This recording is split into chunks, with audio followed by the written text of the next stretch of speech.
So, good day everyone. So, our topic for today is about Asian art. Asian art. Asia is known for its distinct historic worldview and cultural traditions. In fact, when we think of the great cultural centers animating world history, we tend to imagine civilization if ancient Europe, the Middle East, West America, and of course Asia. Asian art refers to the art from originating from the continent of Asia, encompassing diverse cultures, tradition, and style such as Chinese, Japanese, and Philippine art. It includes a wide range of visual arts, including painting, sculpture, ceramic, textiles, and architecture, reflecting the rich history, beliefs, and aesthetics of various Asian societies. Asian art is characterized by intricate detailed symbolisms, vibrant colors, and deep connection to spirituality and nature. It has significantly influenced global art movements and continues to be a source of inspiration for artists worldwide. Chinese art has a rich history that dates back thousands of years, characterized by various forms such as calligraphy, painting, sculptures, and ceramics. So, ang art sa China, sa una pa lamang sa ilang history, rich na jud ni silang mga arts.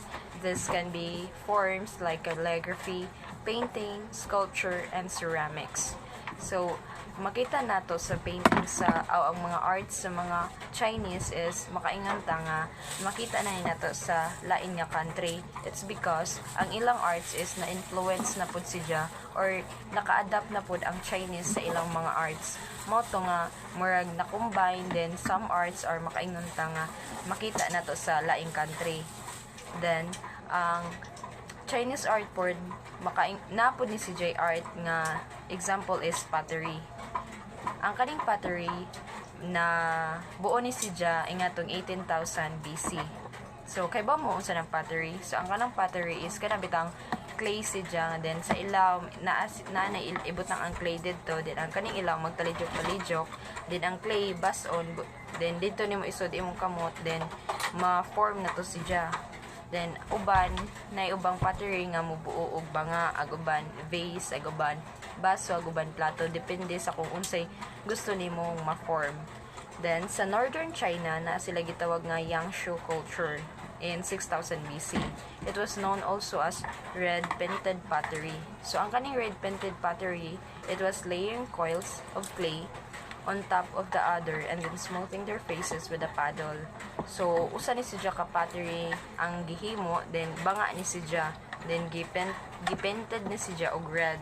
Mo nang inagtanaw ni mo sa pottery, red ni siya color. And then ilatong gibuo through clay, then ang kilid ni siya is ila na silang gipahamis through paddle. Then makita ninyo sa among picture nga example na siya is red painted pottery. Man example sa pottery. Na uban red, na uban painting na po uban nga plain ra. Then terracotta army. So makita ninyo sa terracotta army nga kuan ni siya, usa ni siya ka sculpture nga gihimo makita nato dira nga ang mga suot sa army mura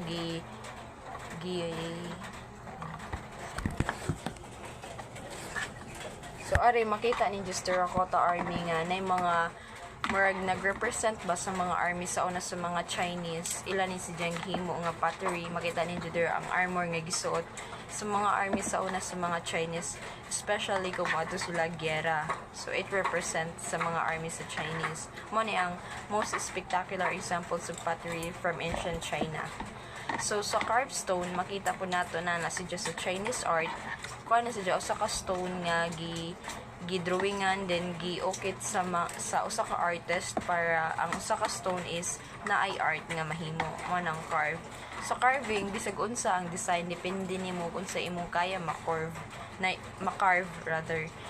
Na uban nga i-carve nila is kanang ang nature, ang uban is mga bay, depende sa kung unsa ang ug asa na ug unsa i-design nga gusto sa artist mo na carved stone.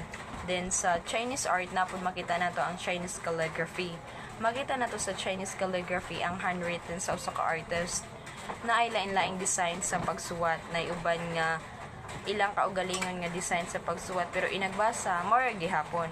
Di malahi ang word pero ang pag-design ra sa kung unsa nila pagsuwat sa papel or sa mga design or sa mga materials nga ilang gamiton. So ang kaning calligraphy is a design of writing ni siya na yung mga unsay gusto nga i-design sa usa ka artist. Japanese art. Ang Japanese artists captured the harmony between humanity and nature. It also have unique characteristics and qualities, values, elegance, simplicity, and refinement, and achieving beauty. Then, ang Japanese arts po nag-continue to captivate and inspire people around the world. Yamatoi. Ang Yamatoi is a significant art form that reflect the cultural richness and artistic achievement of the Japan, particularly during a Heian period. It is also known for its decorative qualities and storytelling elements. Dogo figure. Ang kining dogo figure, it is shaped like women and thought to be used for fertility prayer. It also handcrafted using clay and feature distinctive facial expression and clothing. It also bring good luck, prosperity, and protection to the home. Kanang gikulik pud ni siya as souvenirs and decoration. Kay naamagod ni siya own unique and charm and natural value.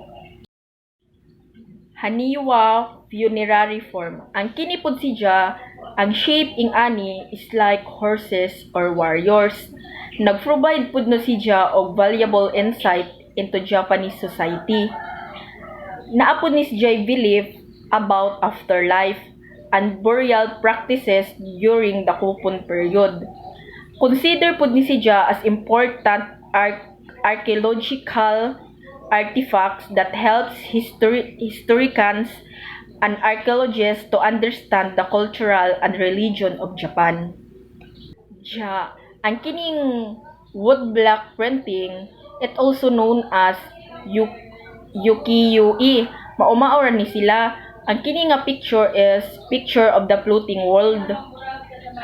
It is woodblock prints that gained popularity during the Edo period on 1603 to 1868. Kuan pud ni siya traditional printing technique that originated in China and later kanang na-popular na ni siya sa Japan during the Edo period. Nag-characterize pud ni siya by their variant colors, detailed lines, and dynamic composition. Nag-capture po ni siya sa essence of life and culture during the Edo period. So, Philippine art are works of art that has developed and accumulated in the Philippines from the beginning of the Philippine civilization up to the present era. Influenced heavily by the country's culture, it varies from different branches and categories. So, ang Philippine art mo ni siya ang art nga natipon or na-develop sa Pilipinas gikan sa pagsugod sa Philippine civilization hangtod sa karon nga panahon. So during sa pre-colonization, ang mga sinaunang Pilipino people nagpractice og art susama sa mga nagpuyo sa panahon nga wala pa ang kasaysayan.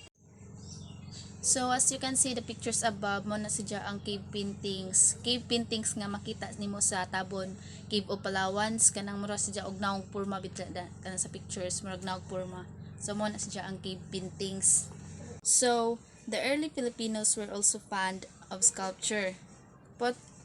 Pottery has existed during the time where over 1,500 burial jars were found in the said caves. So sa kana nga caves dili ra usa ang jars nga makita mga burial jars kundi 1,500 burial jars. Usa na ang manunggol jar. So aside sa 1,500 burial jars, makita po dito ang manunggol jars nga mao na siya ang gi-consider as national cultural treasure. Tas di ba nakakita mo sila og 1,500 burial jars dito na apil pod ang manunggol jars. Na po dito makita ang earthenware, mga jade, ornaments, jewelry, and many stone tools dating back to 47,000 years ago from the earliest human remains found in the Philippines. Kanang mga patayng lawas sa sinaunang tao na nakita diri sa Pilipinas. Indigenous people of Visayas were called Pentados by the Spanish colonizers, describe the tattooed indigenous Cebuano Visayan people. They were found on the islands of Cebu, Bohol, eastern part of Negros, Samar, and Leyte.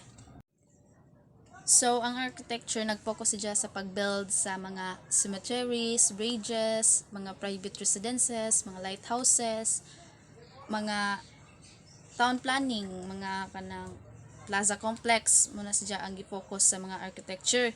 Overall, Philippine art, it is a blend of indigenous, colonial, and contemporary influences.